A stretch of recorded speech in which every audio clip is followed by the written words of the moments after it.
Hello everyone, good evening to all. सभी का स्वागत है मुख्यमंत्री अभ्युदय योजना। मैं मिर्ज़ापुर की टीम की तरफ से अखिल श्रीवास्तव आप सभी का वेलकम करता हूं, आप सभी का स्वागत करता हूं। जल्दी जल्दी सारे बच्चे ऑनलाइन क्लासेस में आ जाएं तो आज के लेक्चर को स्टार्ट किया जाए। आपको 2 मिनट का समय दे रहा हूं, 2 मिनट में आप सारे अपनी क्लास को ज्वाइन कर लें। सभी को गुड इवनिंग, सभी को very very good evening. 2 minute में क्लास के अंदर आज ज्वाइन कर लीजिए। आज की देखिए क्लास बड़ी इंपॉर्टेंट क्लास होने वाली है, तो थोड़ा सा वेट करें। 2 मिनट फिर मैं आपसे बातें करता हूँ। 2 मिनट के बाद 2 मिनट वेट कर लेते हैं, सभी को आ जाने देते हैं। 2 मिनट में सभी आ जाइए जल्दी से, फिर क्लास स्टार्ट करें। आशा करता हूँ आप सभी स्वस्थ होंगे, अच्छे होंगे और अपनी पढ़ाइयाँ कर रहे होंगे, पढ़ाई कर रहे होंगे और नीट की जो आपका एम है, एम की तरफ धीरे धीरे धीरे धीरे बढ़ रहे होंगे। और जैसा कि आपको पता है कि हमारे 3 मेजर चैप्टर खत्म हो चुके हैं और उन 3 मेजर चैप्टर का मुझे टेस्ट भी लेना है। ठीक है, उन 3। Hello, good evening to all. जल्दी जल्दी आप लोग क्लास में आ जाइए। तो आज की क्लास स्टार्ट करते हैं। प्रखर, वैष्णवी, आदित्य, निखिल, सौम्या, रिया, सभी क्लास में आ जाए। शुभी, शुभांगी, जितने भी लोग हैं, आलोक, रवि, शिव पूजन, सभी लोग क्लास में आ जाए। बच्चों जल्दी से क्लास स्टार्ट करते हैं। देखिए, जो कल की क्लास थी वो बहुत ही इंपॉर्टेंट थी और नीट के क्वेश्चन उससे डेफिनेटली आएंगे। ठीक है, और जो आज पढ़ाऊंगा उसमें उससे भी नीट में क्वेश्चन डेफिनेटली आएंगे और जो कल पढ़ाऊंगा उससे भी नीट में डेफिनेटली क्वेश्चन आएंगे। तो ये जो लास्ट की टॉपिक है, अगर जब आप एग्जाम देने जाइएगा तो आप ये कोशिश कीजिएगा कि लास्ट के 2-3 जो है वो जरूर पढ़ के जाइएगा। मे भी हो सकता है आपने पहले का ना पढ़ाओ, वो स्टार्टिंग का मैंने बेसिक पढ़ाया है, सो दैट किसी को कंफ्यूजन रहा हो तो वो उन चीजों को वहां से क्लियर कर लेगा। ठीक है, तो आज मैं आपको पढ़ाऊंगा पोलैरिटी ऑफ कोवेलेंट बॉन्ड। तो पोलैरिटी ऑफ कोवेलेंट बॉन्ड के पहले आप लोग क्लास में आ जाइए, 1 मिनट का समय ले लीजिए, फिर मैं आपको पोलैरिटी ऑफ कोवेलेंट बॉन्ड को एक्सप्लेन करता हूँ। जल्दी जल्दी क्लास में आइए।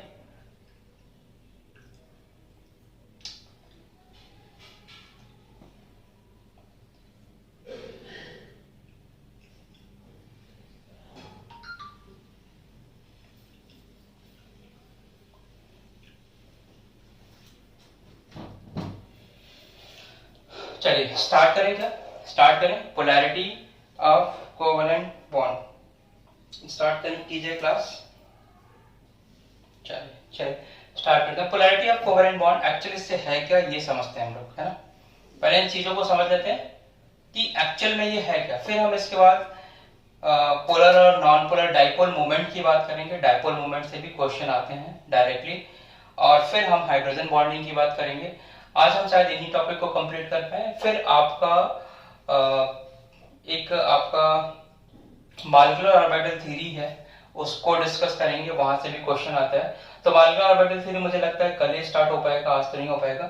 अच्छा, इसके साथ साथ आपको एक चीज और करनी है कि देखिए ये चैप्टर आपका फिनिश होने वाला है, तो अब मैं इसमें जो प्रीवियस ईयर के क्वेश्चन है वो एक दिन उठा के सब करा दूंगा। आप अपने जो डाउट सेंड करेंगे वो भी उसमें ले लूंगा, इंक्लूड कर दूंगा। साथ साथ आपको एक चीज और करनी है कि अब अगला चैप्टर कौन सा स्टार्ट करें, इसको भी मुझे मैसेज डाल दीजिएगा, क्योंकि देखिए बेसिक चैप्टर आपके खत्म हो चुके हैं। ठीक है प्रकार, अब बेसिक चैप्टर खत्म होने के बाद जो नेक्स्ट पॉइंट है वो, अगर आप, क्योंकि आपके पास टाइम कम है, अगर मैं ऑर्गेनिक का बेसिक स्टार्ट करूंगा तो यहां से आपके ऑर्गेनिक आपके कम से कम 30% आएंगे। तो मैं ऑर्गेनिक से स्टार्ट करके, ऑर्गेनिक के पार्ट को स्टार्ट करके फिर आगे चलूं, फिर उसके बाद एक फिजिकल का चैप्टर उठा लूंगा। मैं इस तरह से सोच रहा हूं, क्योंकि ऑर्गेनिक से जैसे जीओसी है, जीओसी से 2 क्वेश्चन 3 क्वेश्चन लगातार आते हैं, तो इसका मैं जीओसी वाली चीजें उठा लूंगा। नेमिंग वाला है, जो चीजें आपको पता होंगी उसको स्किप करते जाएंगे, जो नहीं पता वहां पे टाइम देते जाएंगे। ठीक है, तो ठीक है सौम्या, शोभी, तो देख लो बेटा, आप लोग डिसाइड करके एक बार मैसेज कर देना कि मैं क्या स्टार्ट करूं। आप बोलेंगे तो मैं रेडॉक्स से स्टार्ट कर लूंगा, आप बोलेंगे तो मैं जियो से स्टार्ट कर लूंगा। रेडॉक्स से भी एक क्वेश्चन आता ही है, तो बेटर मुझे लगता है कि आपको जीओसी पढ़ना चाहिए, क्योंकि ऑर्गेनिक भी आपकी साइड साइड में स्टार्ट हो जाएगी, और फिजिकल के आपके ऐसे भी मेरे ख्याल से एक चैप्टर तो खत्म, 2 चैप्टर हो चुके हैं, तो अपन तीसरे या चौथे चैप्टर पे चल रहे हैं, ठीक है। तो थोड़ा सा इसको ध्यान दीजिएगा। और दूसरी बहुत इंपॉर्टेंट चीज ये है कि आप सभी जो नीट की तैयारी कर रहे हैं, तो उसमें देखिए कभी कभी आप क्वेश्चन जो ट्रेंडिंग क्वेश्चन है, मतलब लास्ट 32 ईयर के क्वेश्चन को देख लीजिए, उस टाइप के क्वेश्चन को करिए।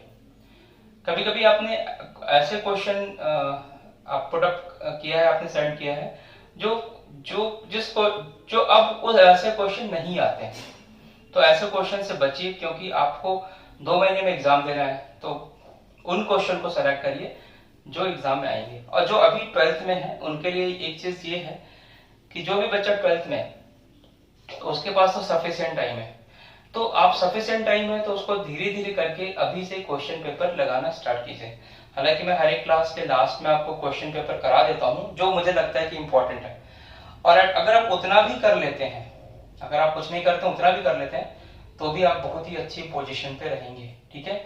तो चलिए let's start new topic, that is polarity of covalent bond. तो पोलैरिटी ऑफ कोवेलेंट बॉन्ड की हम बात करते हैं। पहले तो मैं आपको कोवेलेंट बॉन्ड की बात मैंने बता रखी है। Bond form by the sharing of electron is known as covalent bond, ठीक है। तो अब मुझे 2-3 चीजें बताइए आदित्य, कि बच्चे यहाँ मान लो मैंने हाइड्रोजन लिया, तो इसके बीच जो बॉन्डिंग बनी, ये बॉन्ड कैसे बन रहा है? Bye the sharing of electron. और ये शेयर्ड इलेक्ट्रॉन क्या है? शिफ्टेड टुवर्ड्स वन साइड मतलब क्या हो? वन एटम के साइड में शिफ्टेड हो जाए। So that type of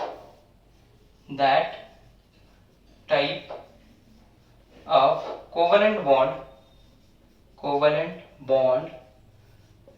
is known as polar covalent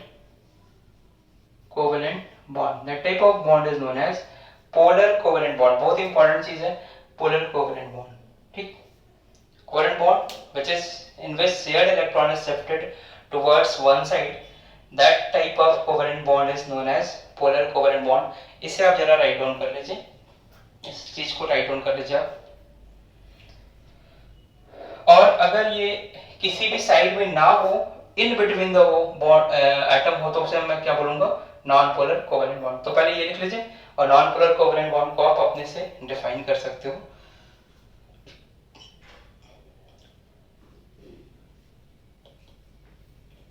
non polar covalent bond को आप अपने से डिफाइन कर सकते हो। आपने लिख भी लिया होगा।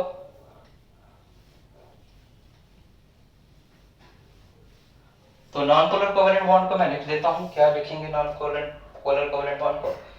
कि कोवेलेंट बॉन्ड इन विच ऐसा कोवेलेंट बॉन्ड जिसमें shared electron is in between the bond, that type of covalent bond is known as polar covalent bond. Sorry, non-polar covalent bond, known as non-polar covalent bond. तो polar covalent bond और non polar covalent bond क्या होता है, ये मैंने आपको बता दिया, ठीक। अच्छा, इसको आप लिख लीजिए, लिखते भी रहिए, बात पे सुनते रहिए। भाई अगर बॉन्ड में पोलैरिटी आ गई, इसका मतलब है कि बॉन्ड में आयनिक कैरेक्टर भी आ गया। तो मेडिकल में कई बार ऐसे क्वेश्चन पूछे जाते हैं कि आपको 2 एलिमेंट दे देगा, उसका इलेक्ट्रोनेगेटिव दे देगा, और उसमें पूछेगा कि इसमें परसेंटेज आयनिक कैरेक्टर कितना होगा। ये शायद सुहासिनी ने ये क्वेश्चन पूछा, शायद, मुझे ध्यान नहीं आ रहा है। सुहासिनी ने क्वेश्चन भेजा रखा था या सौम्या ने भेजा है, जब मुझे एग्जैक्टली ध्यान नहीं है। तो अब मैं ये फॉर्मूला बता रहा हूँ, उस फॉर्मूले से आप लोग कर लीजिएगा। तो पहले आप लोग ये लिख लीजिए ऊपर वाला, फिर इसको थोड़ी सी बात कर लेते हैं हम लोग। अब अगर मैंने पोलर कोवेलेंट बॉन्ड बना लिया या नॉन पोलर कोवेलेंट बॉन्ड की बात कर ली, तो अब देखो होगा क्या कि यहाँ पे जो बॉन्ड होगा उसको हम किस तरह से रिप्रेजेंट करेंगे, ठीक है।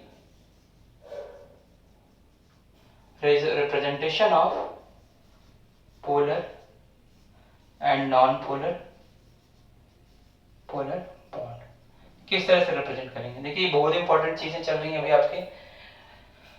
तो पहली चीज तो किसी भी पोलर बॉन्ड को, जैसे नॉन पोलर बॉन्ड होगा तो कोई बात ही नहीं है, उसको रिप्रेजेंट करने का कोई जरूरत भी नहीं है।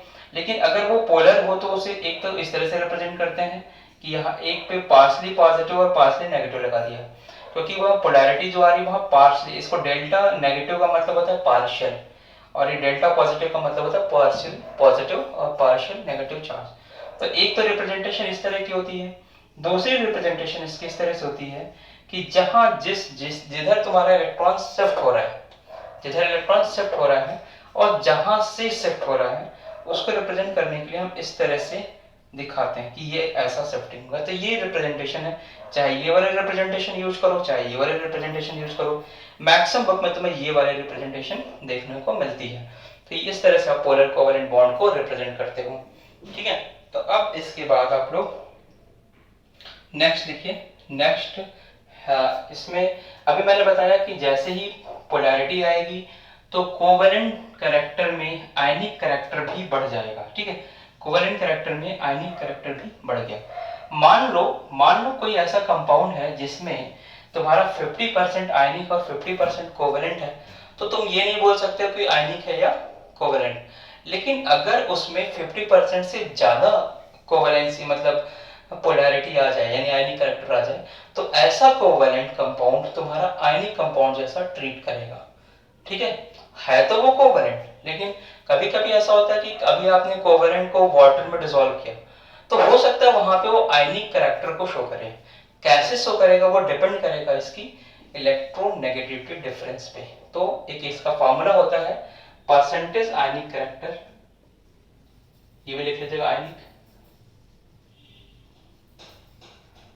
Character equals to 16 into A B, ठीक है।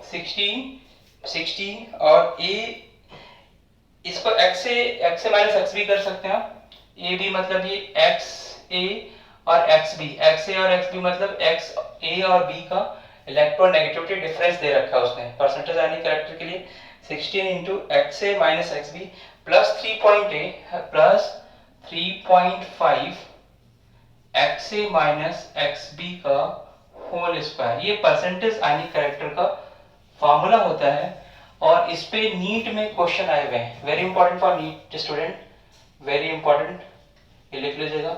ये जो जेई के बच्चे हैं ना, जेई मेंस की जो तैयारी करता है, उनके लिए ये कोई जरूरत नहीं है, उनके लिए फॉर्मूले नहीं पूछे जाते हैं और ये आता भी नहीं है।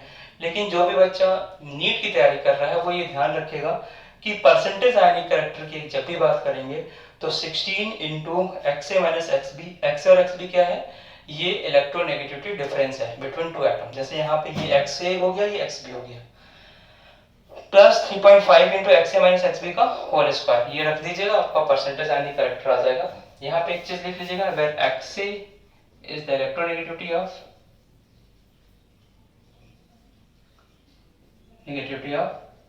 A and XB equals to electronegativity of B। एक तो इस फॉर्मूले से हम परसेंटेज आयनिक कैरेक्टर को निकालते हैं उसके, ठीक है। तो ये फॉर्मूला लिख लीजिए।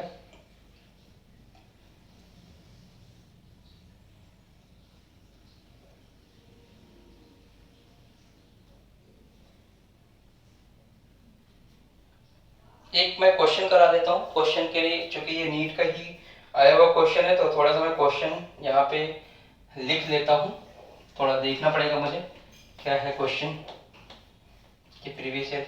तो मैं आपको ये क्वेश्चन लिख दूँ, आपको क्वेश्चन देखिए क्या है, calculate the percentage ionic character in, ये मैं लिखता हूँ, find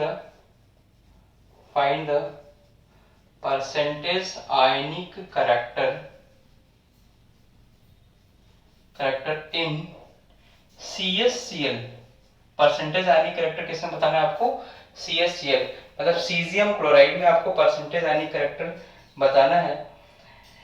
in CsCl molecule the electronegativity value of, यहाँ पे CS मॉलिक्यूल, ठीक है, द इलेक्ट्रोनेगेटिविटी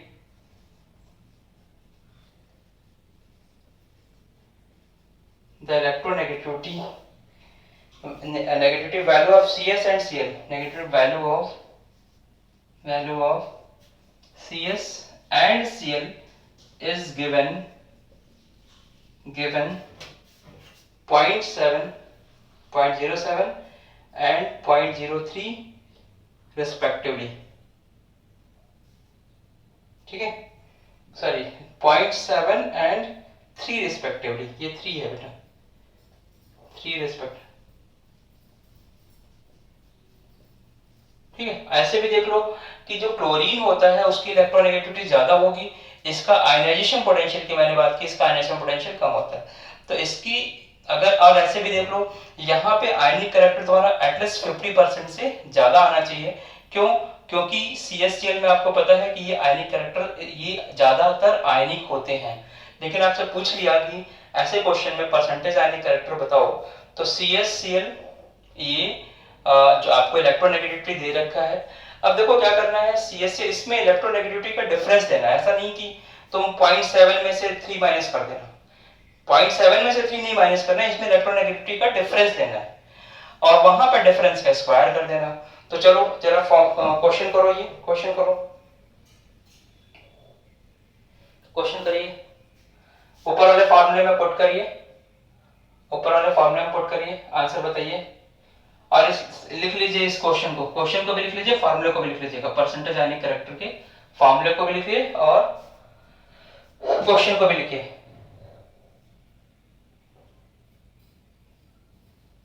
ठीक है, ठीक है। तो देखिए XA माइनस XB की जो वैल्यू होगी यहाँ पे 3 में से 0.7 को माइनस कर दो आदित्य, 3 में से 0.7 को माइनस कर दो, 3 में से 0.7 को माइनस करोगे तो क्या हो जाएगा वैल्यू, ये 2.3 हो जाएगा तुम्हारा, 2.3, हाँ 2.3 हो गया, ठीक। अब 16 इंटू 2.3 प्लस 3.5 इंटू 2.3 का स्क्वायर, तो क्या हो जाएगा, आपने फॉर्मूला क्वेश्चन लिख लिया हो तो मैं मिटा दूं इसको, क्वेश्चन को मिटा दूं,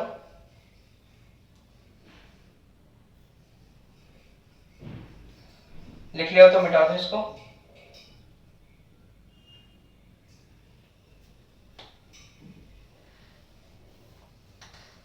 देखो नीट में आया हुआ क्वेश्चन है, किसी ने पूछा है मुझसे, इसलिए ये ध्यान रखो परसेंटेज आयनिक करेक्टर के लिए।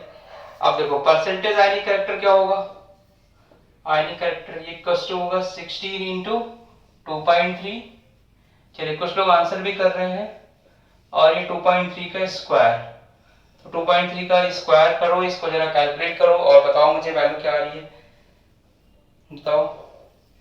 ये 16 में 48 48 का 8 8 48 8 4 32 36.8 हुआ, ये 36.8 हुआ, और 2.3 का स्क्वायर, 2.3 का स्क्वायर और 3.8, तो ये हो गया ऐसा करके 18.51 ये आ रहा है, इसको ऐडअप कर दो, तो ये आ गया 1 5 13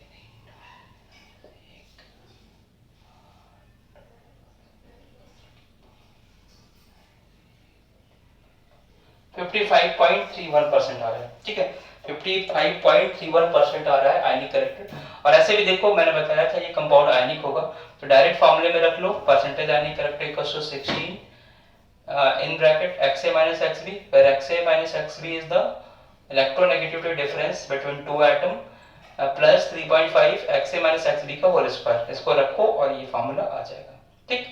इस तरह से तुम परसेंटेज आयनिक करेक्टर निकाल लोगे, है ना। चलो अब ये हो गया तुम्हारा polarity of covalent bond complete. Polarity of covalent bond तुम्हारा हो गया कंप्लीट।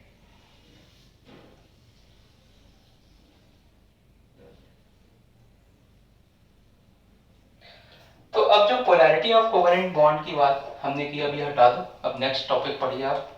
हटा रहा हूं मैं नेक्स्ट टॉपिक।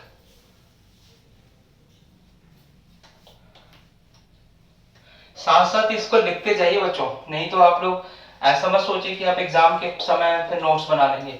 साथ साथ मैं थोड़ा सा टाइम दे रहा हूँ आपको, आप लिखते जाओ, नोट्स बनाते रहो, और ये सारी चीजें एग्जाम में आने आएंगी, इसलिए मैं आपको चीजें बता भी रहा हूँ और थोड़ा सा टाइम भी दे दे रहा हूँ। ठीक, तो इस चीजों को थोड़ा सा ध्यान रखिए। तो पोलैरिटी इन कोवेलेंट बॉन्ड समझ में आ गया। अब मैं डाइपोल मोमेंट की बात कर रहा हूँ। डाइपोल मोमेंट, डाइपोल, अच्छा, डाइपोल मोमेंट। पोलैरिटी तो आपको समझ में आ गई कि कोवेलेंट बॉन्ड में जब इलेक्ट्रॉन की शिफ्टिंग होगी तो इलेक्ट्रॉन की शिफ्टिंग की वजह से क्या होगा, उसमें जो हमारा कंपाउंड होगा उसमें वो कंपाउंड पोलर या नॉन पोलर हो सकता है, मतलब उसमें पोलैरिटी हो सकती है। इलेक्ट्रॉन, बॉन्डेड इलेक्ट्रॉन एक साइड में शिफ्ट हो गया या बॉन्डेड इलेक्ट्रॉन इन बिटवीन रहा। ठीक, तो उसके बेसिस पे उसको जो मेजर करते हैं, उसको कैसे मेजर करते हैं, उसी को हम डाइपोल मोमेंट बोलते हैं। और डाइपोल मोमेंट से पोलैरिटी को हम डाइपोल मोमेंट के थ्रू मेजर करते हैं, मतलब वो कितना पोलर हो गया, मतलब क्या वो इतना पोलर हो गया कि वो आयनिक की तरफ शिफ्ट हो गया, क्या वो इतना कम पोलर है कि कोवेलेंट की तरफ शिफ्ट हुआ। तो इसको कैसे बताएंगे, इसको हम बताते हैं डाइपोल मोमेंट के थ्रू। ठीक है, तो डाइपोल मोमेंट क्या हुआ, बेसिकली क्या हुआ, ये पोलैरिटी को बताता है। तो यहां आप लिख सकते हैं it help to find the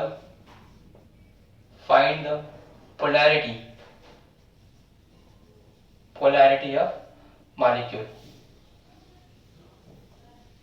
ठीक है, अब देखो डाइपोल मोमेंट क्यों हुआ, जैसे अभी आपने एग्जांपल लिया था HCl का, तो क्या आपने Cl पे नेगेटिव और H पे पॉजिटिव लिखा था, सौम्य बताना बेटा, वैष्णवी, क्या आपने यहाँ पे एक नेगेटिव और एक पे पॉजिटिव लिखा था, तो क्या हुआ इसमें, क्या हुआ, दो पोल जनरेट हो गए। तो दो पोल जनरेट हो गए, क्यों दो पोल क्यों जनरेट हुए, क्योंकि इस पोल की वजह से ही यहाँ जो पोलैरिटी आई है, जो शिफ्टिंग हुई है इलेक्ट्रॉन की, वो इन्हीं की इलेक्ट्रोनेगेटिविटी डिफरेंस की वजह से हुई। मतलब अब इनकी वजह से ये क्या हुआ, इधर आया। ठीक, तो अब इधर आया तो एक नेगेटिव पोल और एक पॉजिटिव पोल हुआ, जैसे साउथ पोल और नॉर्थ पोल होता है वैसे ये पॉजिटिव पोल और नेगेटिव पोल होते हैं। तो बेसिकली ये जो टॉपिक है आपका फिजिक्स का है, फिजिक्स में आप इलेक्ट्रोस्टैटिक्स पढ़ेंगे जब, तो इलेक्ट्रोस्टैटिक्स जब पढ़ेंगे 12th क्लास में, तब ये चीज आपको मिलेगा डाइपोल मोमेंट। तो है तो वही कॉन्सेप्ट, लेकिन केमिस्ट्री यानी मॉलिक्यूल को लेके अगर मैं बात करूं तो उसको कैसे बताएंगे, वो चीज यहाँ पे देख लीजिए, यानी पोलैरिटी को मेजर कर रहा है वो डाइपोल मोमेंट। तो डाइपोल मोमेंट यहाँ पे क्या हुआ, ये दो पोल हो गए, और दो पोल की वजह से क्या हुआ इसमें, इसको हम बोलेंगे डाइपोल। तो ये क्या कर रहा है बेसिकली, मतलब पोलैरिटी को मेजर करने में हेल्प कर रहा है। इस लाइन को जरा लिख लीजिए। और डाइपोल मोमेंट को रिप्रेजेंट करते हैं हम म्यू से, it is represented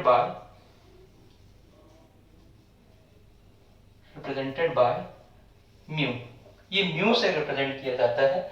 and the value of mu जो होती है ये Q इंटू डी होती है, ये होता है डाइपोल मोमेंट का फॉर्मूला।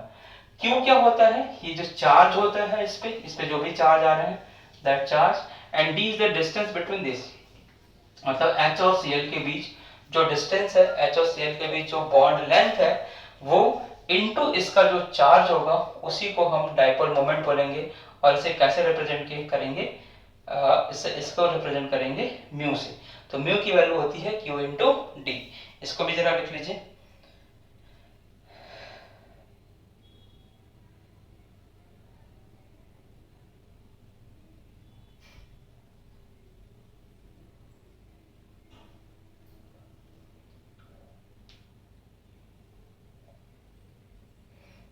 अब एक मैं डेटा दिखा रहा हूँ, इसको पहले आप लिख लीजिए, फिर मैं आपको एक चीज बता रहा हूँ आपको। 1 debye equals to 10 to the power minus का 18 ESU, 1 debye equals to 10 to the power minus 18 का ESU, that is ESU centimetre, equals to 3.3 3 into 10⁻⁻³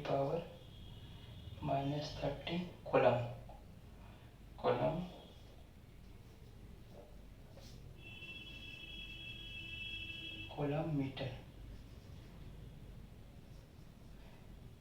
इसको लिख लीजिएगा, ऊपर वाला फॉर्मूला लिख लीजिएगा और फिर ये चीज लिख लीजिएगा। फिर मैं आपको बताता हूँ ये है क्या। पहले लिखो इसे।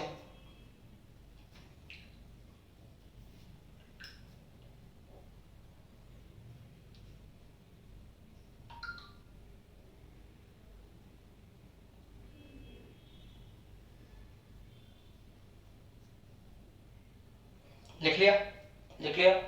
अच्छा, अब जरा इसको समझ लो। ये क्या है कि मैंने कहा कि डाइपोल मोमेंट को रिप्रेजेंट करते हैं म्यू से, ठीक।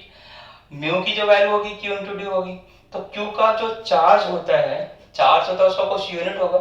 चार्ज की यूनिट होती है ईएसयू मतलब इलेक्ट्रोस्टैटिक यूनिट। चार्ज की यूनिट क्या होगी? Electrostatic unit. और जो डी की जो यूनिट है वो सेंटीमीटर में होती है। डी की यूनिट जो होती है वो सेंटीमीटर। क्योंकि बेसिकली जो चार जैसे दो एटम है उनके बीच की जो डिस्टेंस है वो बहुत ही कम होती है। मतलब ऐसा नहीं कि अगर वो 1 सेंटीमीटर भी होगा तो आपको मॉलिक्यूल दिख जाएगा। लेकिन आपने पढ़ा है एटॉमिक स्ट्रक्चर में कि जो डिस्टेंस होती है वो इतनी छोटी होती है कि दिखती नहीं है। जब ऑर्बिटल की ओवरलैपिंग कराते हैं तो डिस्टेंस इतनी छोटी होती है कि आपको दिखता ही नहीं है। तो इस केस में हम जो चार्ज लेते हैं बेटा वो यूएसयू में लेते हैं, इलेक्ट्रोस्टैटिक यूनिट में, और ये लेते हैं सेंटीमीटर में। नॉर्मल केस में ये जो यूनिट है आपकी सीजीएस है। और आपको जो बोला गया है बोर्ड में, आप देखेंगे, आप बोर्ड का जो आप 12th बोर्ड में दें तो आपको मैक्सिमम केस में एमकेएस यूनिट यूज करना होता है। एमकेएस में अगर आप यूज करेंगे तो इस यूएसयू को कूलम बोलते हैं और सेंटीमीटर को मीटर में लेना होता है, ठीक। तो आपको ईएसयू सेंटीमीटर को आपको कूलम मीटर में कन्वर्ट करना होता है, ठीक। पहली चीज तो एक तो इसकी जो यूनिट हुई जो डाइपोल मोमेंट की ईएसयू सेंटीमीटर में हुई, और इसी को हम एक नए टर्म में रिप्रेजेंट करते हैं जिसे बोलते हैं डेबाई। ये सारे चीज लिख लीजिएगा, DEBEY। तो इसकी एक यूनिट होती है डेबाई। तो आप बोल सकते हैं कि जो डाइपोल मोमेंट है it is also the unit of this dipole moment is also debye. Its unit is ESU centimetre and its unit is coulomb meter। तो इसकी ये तीनों यूनिट होती है। अब डिबाई और ईएसयू सेंटीमीटर में जो रिलेशन होता है 1 debye equals to 10⁻⁻18 ESU centimetre. ये बेसिकली ईएसयू 10⁻⁻10 के ऑर्डर का होता है, ये 10⁻⁸ के ऑर्डर का होता है। तो इस तरह से हम कर लेते हैं, बट आपको ध्यान ही रखना है इसको। और अगर मैं ईएसयू सेंटीमीटर को कूलम मीटर में कन्वर्ट करूं तो ये वैल्यू होती है 3.3 into 10⁻30 coulomb metre. Very important for NEET.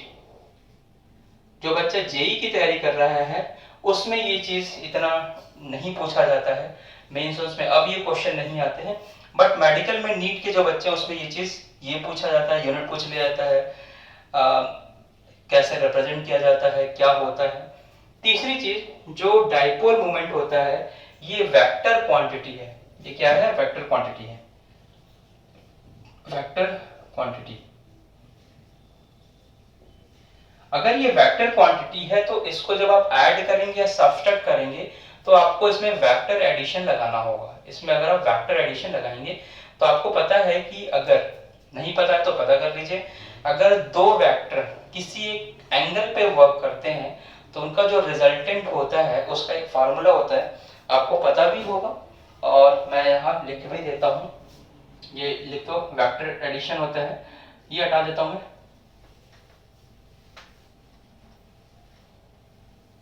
समझ आ रही है सभी को? सारी चीजें समझ आ रहा है सभी को? एक बार हाँ ना में कुछ बताओ, समझ आ रहा है? ये सारी चीज को ध्यान रखना, ये सारी चीज पूछी जाती है नीट में। अब जो जो मैं बता रहा हूं बेटा वो सारी चीजें एग्जाम में आएंगी, ठीक है। जो नहीं बताया वो छोड़ दो, लेकिन उस चैप्टर से उतनी चीजें जरूर पढ़ना। तो रिजल्टेंट वेक्टर की बात करें, देखिए ये वेक्टर होता है, ये आपको पता होना चाहिए। रिजल्टेंट कभी नहीं पूछेगा आपसे, लेकिन आप जान लीजिए कि जो रिजल्टेंट होता है, रिजल्टेंट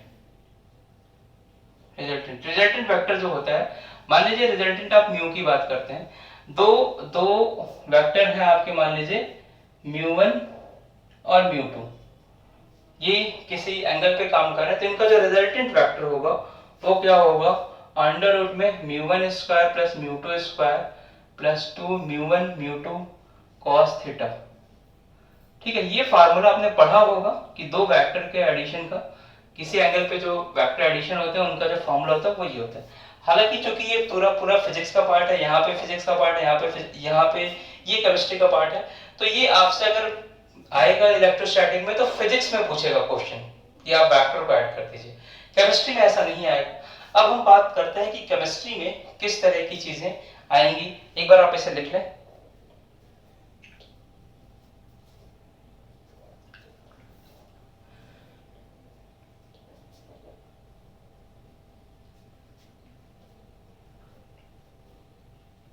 एक बार आप इसे राइट डाउन कर लीजिए।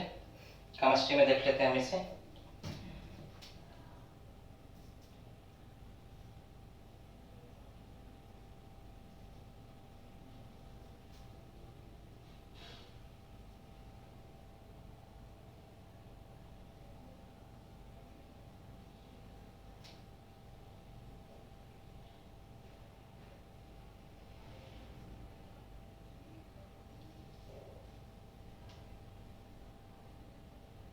लिख लिया?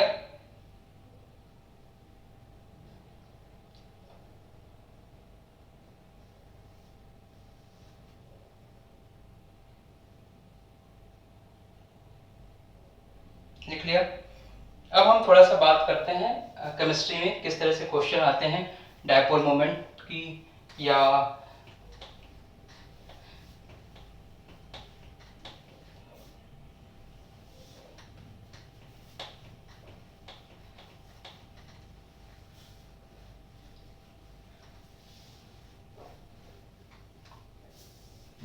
अब देखो दो तीन चीजें और ध्यान रखना डायपोल मोमेंट के लिए।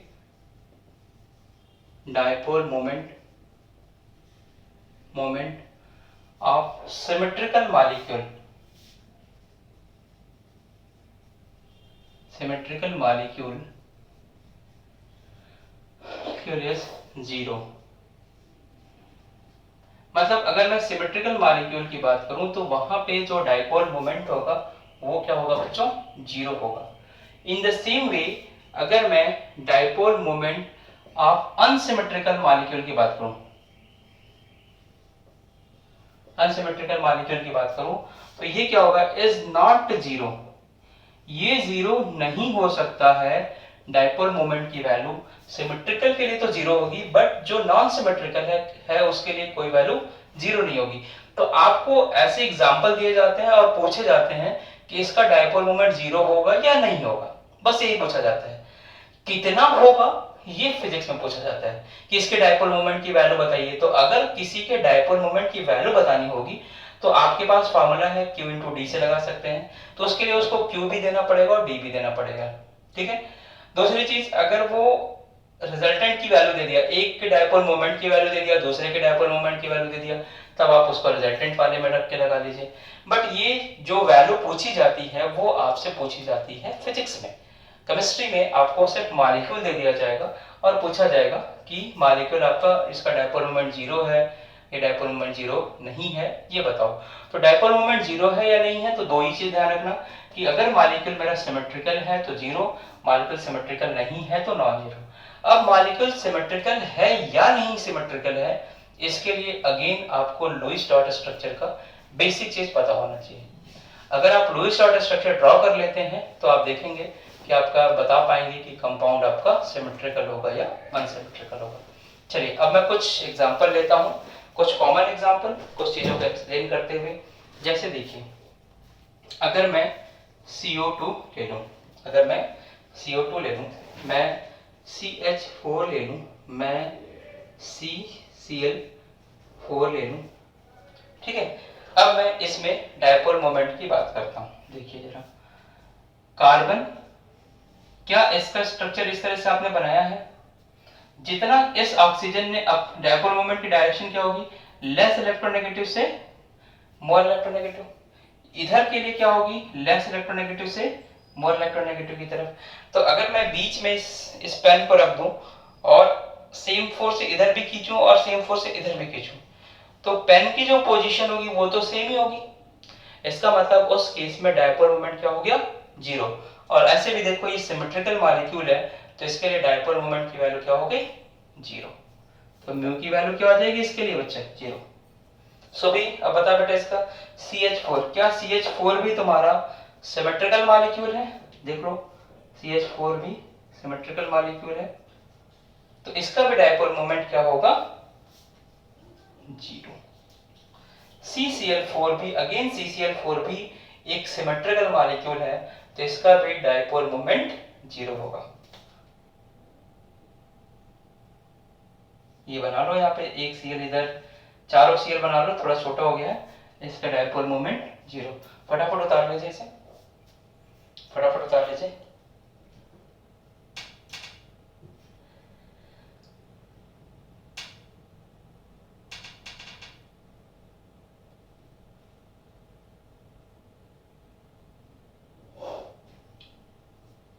फटाफट उतार लीजिए। देखो सिमेट्रिकल मॉलिक्यूल का क्या होगा, जीरो, और नॉन सिमेट्रिकल का जीरो नहीं होगा। अब इसी सब पे क्वेश्चन आते हैं। अगर आपके पास 32 ईयर या 35 ईयर इसका पेपर हो प्रीवियस ईयर का, तो आप देखेंगे ये सब क्वेश्चन पूछे गए हैं यहाँ, है ना, सिमेट्रिकल मॉलिक्यूल। अच्छा, अब मैं कुछ और भी एग्जांपल ले रहा हूँ, ठीक है। अब मैं कुछ और भी मॉलिक्यूल ले रहा हूँ, देखो, सॉरी इसको नहीं, ये भी लेना है बट पहले BF3 का ले लेता हूँ, ठीक, BF3 का ले लेता हूँ। क्या BF3 का अपने स्ट्रक्चर ऐसे बनाया हुआ है, क्या अभी ये सिमेट्रिकल है, अगर ये सिमेट्रिकल है तो इसका डायपोल मोमेंट क्या होगा, जीरो। BH3 का ले लो, इसका भी डायपोल मोमेंट जीरो, क्योंकि ये भी सिमेट्रिकल मॉलिक्यूल है। इसका इसका रिजल्टेंट ये 120 एंगल पे है, 120 एंगल पे जो रिजल्टेंट आएगा वो इसके अपोजिट होगा। ये सब आपने फिजिक्स में पढ़ा होगा क्लास 11th में, तो मैं उतने डिटेल में नहीं जा रहा हूँ, बस मैं आपको सिंपल सी बात बता रहा हूँ कि अगर सिमेट्रिकल है तो जीरो। चलो, तो ये आपने कर लिया, BF3 का कर लिया, BH3 का भी कर लिया, ठीक है। अब थोड़े से और एग्जांपल लेते हैं, अब थोड़े से और एग्जांपल लेते हैं। जैसे मान लीजिए आपने सिस और ट्रांस पढ़ा है, सिस और ट्रांस कंपाउंड पढ़ा है। मान लीजिए मेरे पास ये कंपाउंड है,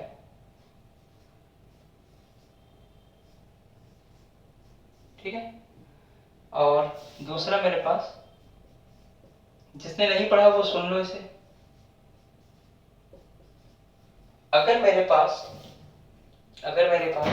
इस डबल बॉन्ड के सराउंडिंग में, हमें डबल बॉन्ड ही देखना है, इस डबल बॉन्ड के सराउंडिंग में दोनों ग्रुप, चाहे वो Cl के रिस्पेक्ट में लो या H के रिस्पेक्ट में, अगर दोनों ग्रुप एक ही साइड में हो, जैसे देखो यहाँ पे H है, H क्या है, एक ही साइड में है, या Cl एक ही साइड में है, तो इसे मैं बोलूंगा सिस कंपाउंड। ये क्या होता है, सिस।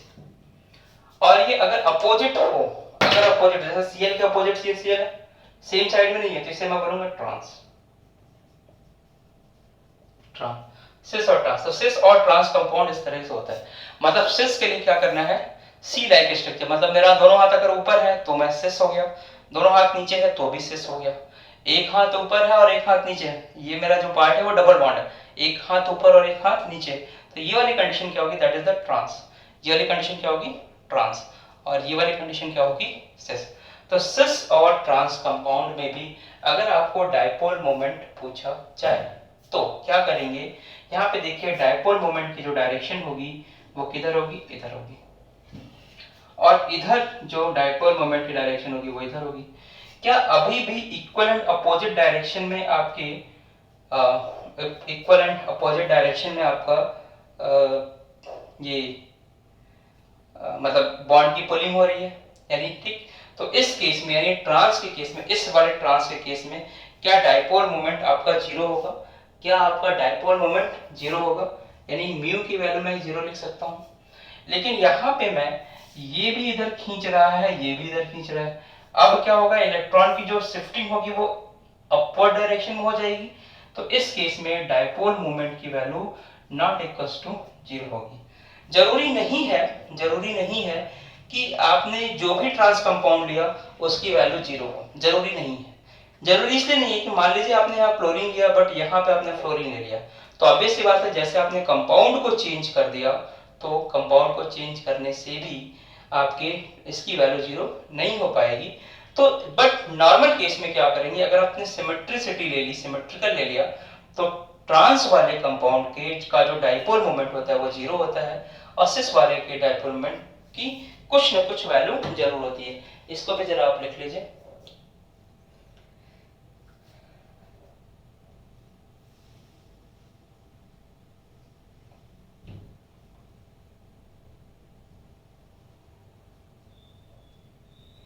एक और एग्जांपल लेता हूं, बहुत ही अच्छा एग्जांपल है।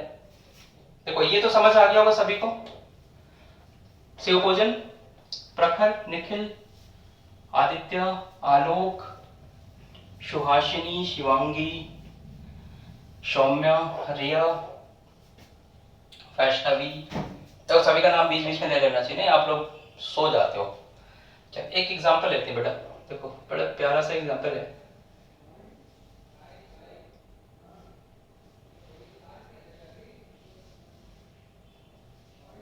ठीक है,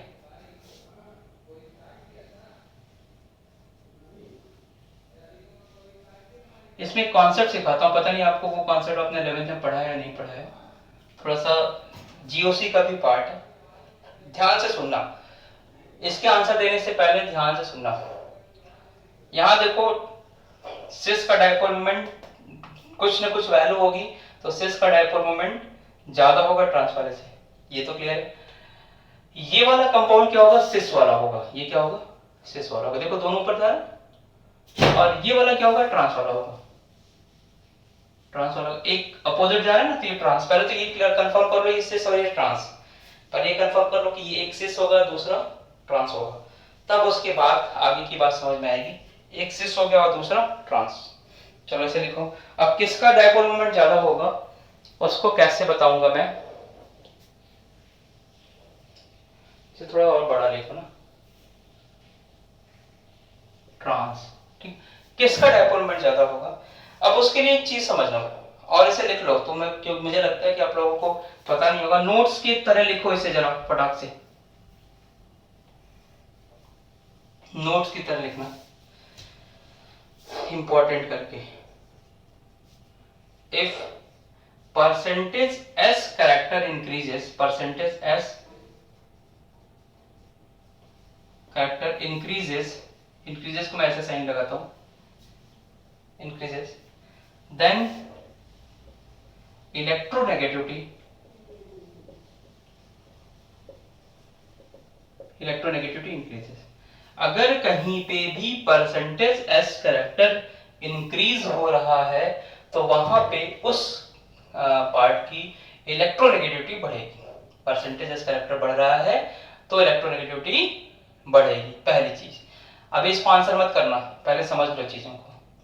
अब मैं आपसे एक चीज पूछ रहा हूं, एक चीज पूछ रहा हूं कि अगर मेरा कंपाउंड ये है, कंपाउंड ये है, ठीक है। सभी बच्चे इसमें हाइब्रिडाइजेशन बताओ, इस कार्बन पे और इस कार्बन पे। सभी बच्चे यहाँ पे हाइब्रिडाइजेशन बताओ। सौम्या तुम दूसरे वाले में हाइब्रिडाइजेशन बताओ।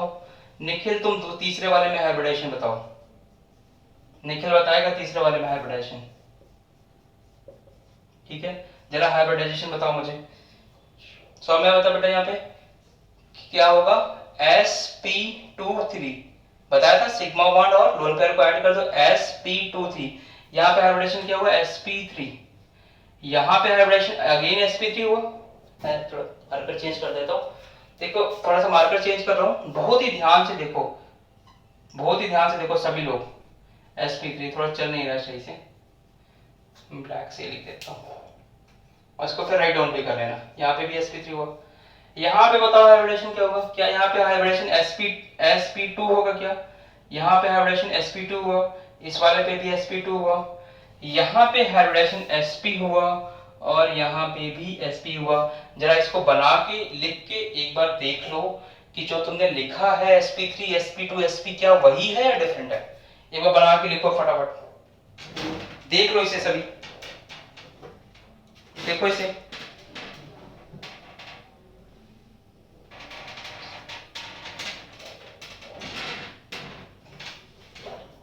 ठीक है, sp sp2 sp, ठीक है, ये हो गया, आपने सही लिखा है, आपने भी हाँ ना बीच बीच में बोलते रहा करो ना, मैसेज कर दिया करो सर। अब ऐसा नहीं कि दिन भर मैसेज ही करते रहना, लेकिन जरूरी है कि थोड़ा सा चीजों को देखते रहो, है ना। अब ये हो गया आपका ना, इतनी चीज समझ में आ गई आपको।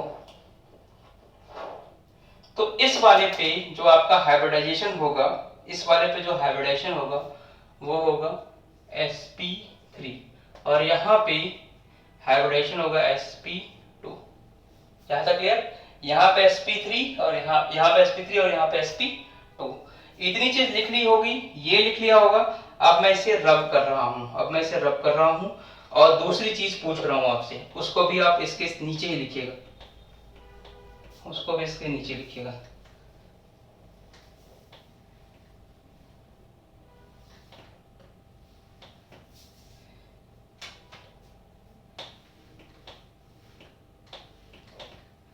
उसको भी इसके नीचे देखो क्या है। अगर मेरे पास हाइब्रिडाइजेशन sp3 है तो इसमें एक s हुआ और 3 p हुआ। इंटरमिक्सिंग के बाद, हाइब्रिडाइजेशन में मैंने बताया था इंटरमिक्सिंग के बाद तो लगभग एनर्जी सेम हो जाएगी सभी की। एक s का है बेटा और 3 p का है। इसका मतलब मैं बोल सकता हूं ये 25% है, ये भी 25%, ये भी 25%, ये भी 25%, तो टोटल मिला के क्या हुआ 100%। तो यहाँ s कैरेक्टर कितना हुआ, s कैरेक्टर हुआ 25% और p कैरेक्टर हुआ 75%। एग्री करते हो? यहाँ से s कैरेक्टर कितना हुआ 25% और p कैरेक्टर हुआ 75%। जरा sp2 में लेके जाओ, sp2 में क्या होगा, sp2 में क्या होगा, एक s और 2p, एक s और 2p। ये देखो फॉर्मूला, ये बनाओ जरा, यानी 3 ही बॉक्स बनेगा ना यहाँ पे, एक s का और 2p का। तो परसेंटेज क्या हो जाएगा, इसका 33%, इसका 33%, इसका 33%, मतलब 33 पॉइंट समथिंग, 33.33। तो यहाँ पे s कैरेक्टर जो होगा वो 33 पॉइंट समथिंग परसेंट, और p कैरेक्टर क्या होगा 33, मतलब 66 पॉइंट समथिंग परसेंट। एग्री करते हो? तो s कैरेक्टर यहाँ इंक्रीज हुआ या यहाँ पे इंक्रीज हुआ, s कैरेक्टर यहाँ पे इंक्रीज हुआ या यहाँ पे इंक्रीज हुआ? ऑब्वियस सी बात है, नीचे वाले में s कैरेक्टर इंक्रीज हो रहा है। सुहासिनी बच्चा बताओ, s कैरेक्टर नीचे वाले में इंक्रीज हो रहा है प्रखर, ठीक है। तो इसका मतलब हुआ कि नीचे वाला मोर इलेक्ट्रोनेगेटिव है किससे, ऊपर वाले से। नीचे वाला मोर इलेक्ट्रोनेगेटिव है ऊपर वाले से। इन द सेम वे अगर मैं आपसे ये बोलूं sp हाइब्रिडाइजेशन ले लूं तो क्या होगा, sp हाइब्रिडाइजेशन ले लूं तो क्या होगा, यहाँ पे 2 ऑर्बिटल होंगे, एक s के एक p के, मतलब s हो गया 50% और p हो गया 50%। मतलब ओवरऑल मैं देखूं कि sp3 में 25% था, sp2 में 33% था और sp में 50% था। So if the percentage s character increases, electronegativity of the element is increases। So इन दोनों में कौन ज्यादा इलेक्ट्रोनेगेटिव है? क्या इन दोनों में कार्बन ज्यादा इलेक्ट्रोनेगेटिव है? समझ आ रही मेरी बातें? क्लियर हो रही चीजें? क्लियर हो रही है? ये लिख लिया होगा तो मिटा दो। अब मैं क्वेश्चंस पे आ जाता हूँ। ये लिख लिया होगा आपने ना, रब कर रहा हूँ मैं नीचे यहां से।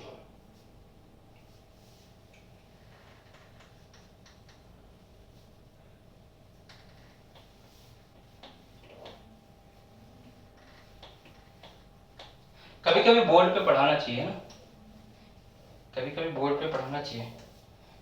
काफी दिन हो गया था मुझे। अब 1-2 लेक्चर, हर एक चैप्टर का 1-2 लेक्चर बोर्ड पे और 1-2 लेक्चर इधर से पढ़ाऊंगा। तो आप मुझे एक बात बताओ कि अब जो तुम्हारा ये एस करेक्टर यहाँ इंक्रीज हुआ तो क्या होगा, इसकी जो इसका जो मूवमेंट दिखाओगे कहां दिखाओगे, इधर से इधर ही तो दिखाओगे, बताया था ना, लेस इलेक्ट्रोनेगेटिव से मोर इलेक्ट्रोनेगेटिव की तरफ। लेकिन इन दोनों में किसकी इलेक्ट्रोनेगेटिविटी ज्यादा है, इसकी। ऐसा देखो, समझ आ रही बात है, इन दोनों में किसकी ज्यादा है, ऐसा, इसका। ठीक है, समझ में आई बातें, इन दोनों में किसकी ज्यादा है।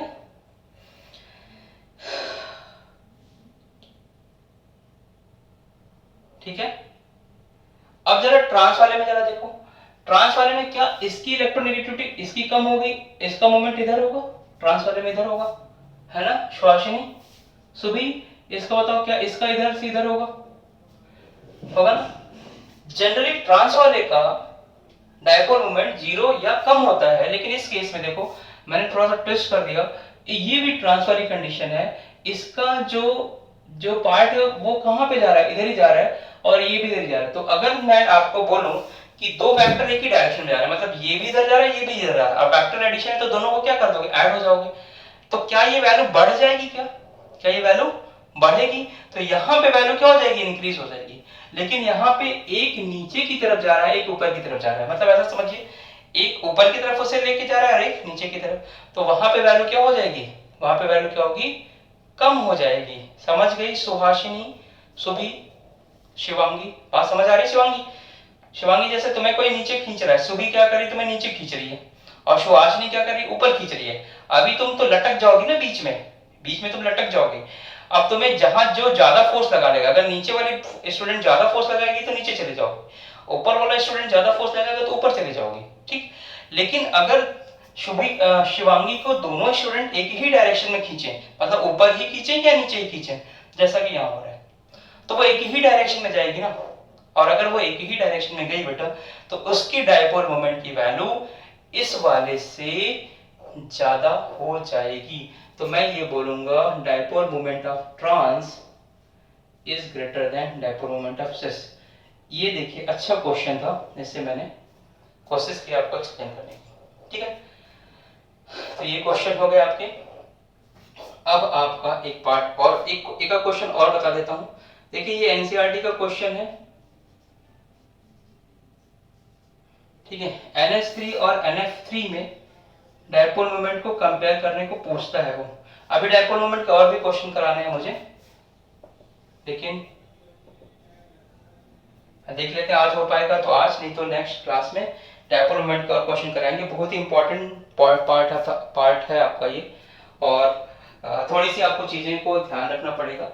इस केस में बताइए क्या इस फ्लोरीन की इलेक्ट्रोनेगेटिविटी ज्यादा होगी, फ्लोरीन की इलेक्ट्रोनेगेटिविटी ज्यादा होगी, तो इसकी डायपोल मोमेंट की डायरेक्शन इधर, एग्री सभी लोग देखो ध्यान से। इसके डायपोल मोमेंट, फ्लोरीन खींचेगा इलेक्ट्रॉन को, अगर फ्लोरीन इलेक्ट्रॉन को खींच रहा है तो उसके इलेक्ट्रॉन की मोमेंट उस साइड हो जाएगी। इन द सेम वे यहाँ पे हाइड्रोजन की इलेक्ट्रोनेगेटिविटी ज्यादा है तो ये सब इधर जाएंगे। ठीक, डायपोल मोमेंट जो मेरा इसके थ्रू है, मतलब लोन पेयर के थ्रू है, तो लोन पेयर के थ्रू आप डायपोल मोमेंट को ऊपर लेके चले जाइए, यहाँ लोन पेयर के थ्रू ऊपर लेके चले जाइए। ऊपर क्यों लेके जा रहे हैं, क्योंकि जो लोन पेयर होगा ना, लोन पेयर एक्चुअली क्या होगा, उसकी जो मोमेंट होगी उसकी नेगेटिव, ऐसे ही वो नेगेटिव है, तो क्या हुआ, वो ऊपर गया। तो इस केस में जरा ध्यान से देखो, पहले ये लिख लिया है तो मैं मिटा दूं आपको, ये देखो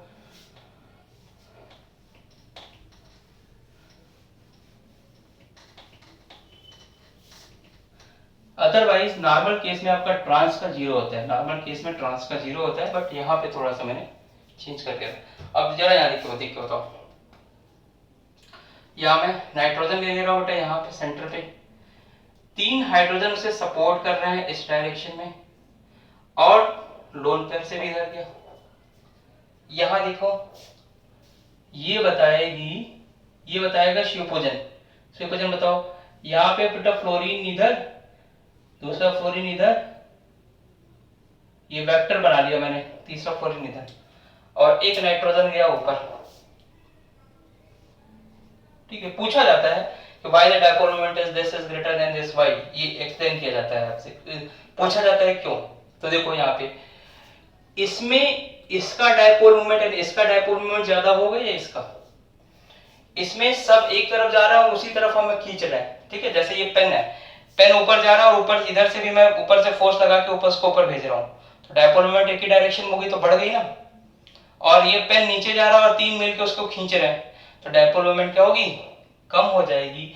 यहाँ जो रिजल्टेंट होगा आपका बढ़ा हुआ दिखेगा, और यहाँ क्योंकि ऊपर और नीचे के फोर्स के कारण जो नेट डायपोल मोमेंट होगा, चाहे वो किसी भी डायरेक्शन में हो, मान लो इसी डायरेक्शन में होगा तो भी वो छोटा होगा in comparison to this.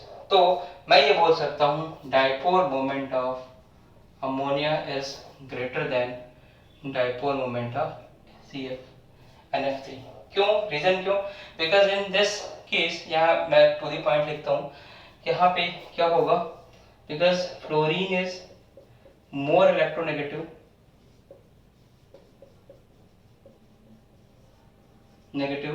so the direction of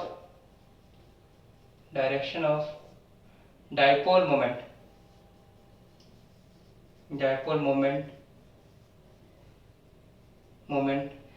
is towards fluorine, ये लिख लेना, fluorine is more electronegative so the direction of dipole moment is towards fluorine. Fluorine is more electronegative, that's why the direction of dipole moment of fluorine is towards dipole moment towards fluorine, ठीक है। यही reason है कि आपका इसका dipole moment इसके dipole moment से ज्यादा होता है। देखने में अगर आपको पूछा जाए कि कंपाउंड क्या है, सिमेट्रिकल है, एक जैसा ही दिख रहा है, कंपाउंड का हाइब्रिडाइजेशन भी सेम आएगा, और लगभग आप ज्योमेट्री की भी बात करेंगे तो वो भी सेम ही आएगी। सब कुछ सेम होने के बाद भी डायपोल मोमेंट क्यों चेंज हो रहा है, क्योंकि ये इसका रीजन है। एक दो चीज और दे देता हूँ, ये लिख लिया आपने, लिख लिया होगा आपने का क्वेश्चन और देता हूँ, एक क्वेश्चन और देते हैं, फिर इसके क्वेश्चन के बाद फिर अगली क्लास में हम लोग हाइड्रोजन बॉन्डिंग और बॉन्ड ऑर्डर की बात करते हैं। तो लगभग 1 से 1.5 क्लास में ये पार्ट हमारा खत्म हो जाएगा, ये जो भी हमारा चल रहा है, ठीक है, मतलब ये चैप्टर खत्म हो जाएगा। फिर अगर आप जीओसी की तरफ जाएंगे तो मैं जीओसी करा दूंगा, बट आज आप लोग अभी कमेंट बॉक्स में लिख दीजिए कि जीओसी जो चैप्टर आप बोलेंगे वही करा दूंगा, ठीक। कोशिश मैं ये करूंगा कि सबसे पहले उन चैप्टर्स को खत्म किया जाए जिसका वेटेज ज्यादा है, जितना वो पार्ट खत्म होगा उतना ही आप थोड़े डोमिनेटिंग स्टेज में रहेंगे। थोड़ा सा एस ब्लॉक और पी ब्लॉक है, थोड़ा वो अपने से भी पढ़ते रहिए, और जितना मैं कोशिश करूंगा विद इन टाइम पीरियड, क्योंकि आप 2 साल का सिलेबस 2 महीने में खत्म करने जा रहे हैं, याद रखिएगा, 2 साल का सिलेबस 2 महीने में आप खत्म करने जा रहे हैं। तो ये कोई भी इंडिया का टीचर नहीं होगा, कोई भी कितना भी क्रैश कोर्स चला दो, 2 महीने का सिलेबस, 2 साल का सिलेबस 2 महीने में कंप्लीट करना थोड़ा सा इम्पॉसिबल होता है। बट जैसे हम लोगों ने क्रैश कोर्स भी कराया है, जब क्रैश कोर्स चलता था इस फील्ड में, तो करा तो देते थे, लेकिन उस समय उसके लिए ये होता था कि बच्चा वो 12th पास का होता था, तो 12th पास का जो बच्चा होता था उससे ये चीजें पता होती थी, 11th की 12th की। अभी आप 12th में गए हो, कुछ बच्चे 12th में और कुछ बच्चे 12th पास हैं, तो अब जो 12th में गए हैं बच्चों, उनको हम बहुत फास्ट कराएंगे तो उन्हें समझ नहीं आएगा। अब जो 12th पास आउट हो गए हैं उन्हें वो हो सकता है टर्म्स पढ़ा हो, नहीं पढ़ा है, कभी स्किप कर गया, तो थोड़ा सा इस वाले प्रोग्राम में थोड़ा सा आपको टाइम लगेगा, लेकिन डेफिनेटली आप लोग अच्छा करेंगे। अब ऐसा तो नहीं कह सकते बेटे डायपोल मोमेंट, अच्छा ठीक है ये डिवाइड होता है, ये फॉर्मूला, ये देखो एग्जांपल हो गया खत्म, बट यहाँ आपको बताना पड़ता है सारी चीजें, ठीक है। तो एक क्वेश्चन और दे देता हूँ और उसके बाद क्लास को वाइंड अप करता हूँ, सो दैट हम अगली क्लास में मेरे एक एग्जांपल ले लो, ये वाला।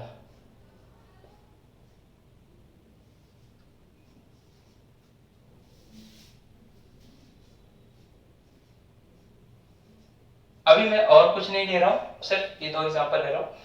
यहाँ पे देखो ये क्या है, सिमेट्रिकल मॉलिक्यूल है, सिपोजन ये सिमेट्रिकल मॉलिक्यूल है, तो बेटा इसका डायपोल मोमेंट क्या होगा, 0। लेकिन ये जो मॉलिक्यूल है ये सिमेट्रिकल नहीं है, ये मॉलिक्यूल सिमेट्रिकल नहीं है, तो इसका डायपोल मोमेंट क्या होगा, नॉट इक्वल्स टू 0 होगा। इसमें डायपोल मोमेंट की कुछ वैल्यू आएगी, यहाँ पे नहीं आएगी, ठीक। अगर आप मेटा पे इस वाले इसको बोलते हैं आर्थो, ये वाले क्या है, आर्थो पोजीशन है, और ये क्या है, सॉरी ये पैरा पोजीशन है, ये पैरा पोजीशन है, ये आर्थो पोजीशन है। आर्थो पैरा मेटा के बारे में भी बता देता हूँ मैं थोड़ा सा, जो नए हैं उनके लिए क्लियर हो जाए ये। देखो जैसे मान लो मैं बेंजीन हूँ, मेरा जो सर है, ये सर, यहाँ पे कोई ग्रुप लगा दो, तो मेरा जो मोटा, जो मेरे बॉडी का सबसे मोटा वाला पार्ट होगा, यानी दैट इज माई स्टमक।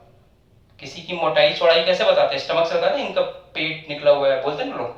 तो बेसिकली मोटा वाला जो पार्ट कहाँ पे हुआ, यहाँ पे। So that place is known as meta. ये वाला जो प्लेस होगा मेटा। मान लो यहाँ पे मैंने क्लोरीन ले लिया है, CH3 ले लिया, तो इसके रिस्पेक्ट में ये वाला जो प्लेस होगा वो क्या होगा, मेटा। और जो मेरा पैर है ना, पैर एकदम नीचे जाओगे तो पैर वाला जो पोजीशन होगा, ये वाली पोजीशन की होगी पैरा। ये होगी पैरा, ये होगी मेटा, ये होगी मेटा। और उसके जस्ट बगल में जो पोजीशन होगी उसको हम बोलते हैं आर्थो। लिख लो, आर्थो मेटा पैरा, ये पोजीशन होती है आर्थो मेटा पैरा। सबसे मोटा मेटा, सबसे पैर के पास पैरा, इसके मतलब जो ग्रुप है उसके, अगर मैं इसका लूंगा, यहां लूंगा तो उसका पैरा कहां होगा, यहाँ पे, उसके जस्ट अपोजिट। ठीक, तो ये ध्यान रखना, आर्थो मेटा पैरा ये 3 पोजीशन होती है। अगर मैं इसको नंबरिंग करके आपको समझाने की कोशिश करूं, जैसे यहाँ पे मैंने इसकी नंबरिंग 1 कर दी, ये 2 कर दी, ये 3 कर दी, ये 4 कर दी, 5 6। तो जो 2 और 6 वाली पोजीशन होगी, 2 और 6 पोजीशन होगी, वो की होगी आर्थो। 3 5 वाली पोजीशन जो होगी, 3 5 वाली होगी, वो मेटा। और जो 4th वाली पोजीशन होगी वो क्या होगी, पैरा। तो होप कि आपको चीजें समझ में आ गई होंगी, और इसके कुछ और एग्जांपल हम लोग कल ले लेंगे। आप इसे राइट डाउन कर लें, आपको समझ में भी आया होगा जहां तक मुझे लगता है। ये तो मैं एज्यूम कर सकता हूँ कि आपको समझ में आ रहा होगा, बट अगर आप ध्यान से सुनते होंगे और 1 घंटे सवा घंटे फोकस करते होंगे तो डेफिनेटली समझ आएगा, पहली चीज। दूसरी चीज कि आप इसे राइट डाउन कर लें, और जाते जाते वीडियो को भी थोड़ा लाइक कर दिया कीजिए, आपको बोलना पड़ता है, आप देखते तो हैं पूरा, लेकिन थोड़ा लाइक भी कर दिया कीजिए कभी कभी, है ना। तो कल हम लोग इस चैप्टर को कोशिश करेंगे बाइंड अप करने की, बट मुझे लग नहीं रहा है, तो परसों डेफिनेटली ये हो जाएगा। तो आप इसे एक बार राइट डाउन कर लें। थैंक यू, एक बार राइट डाउन कर लो।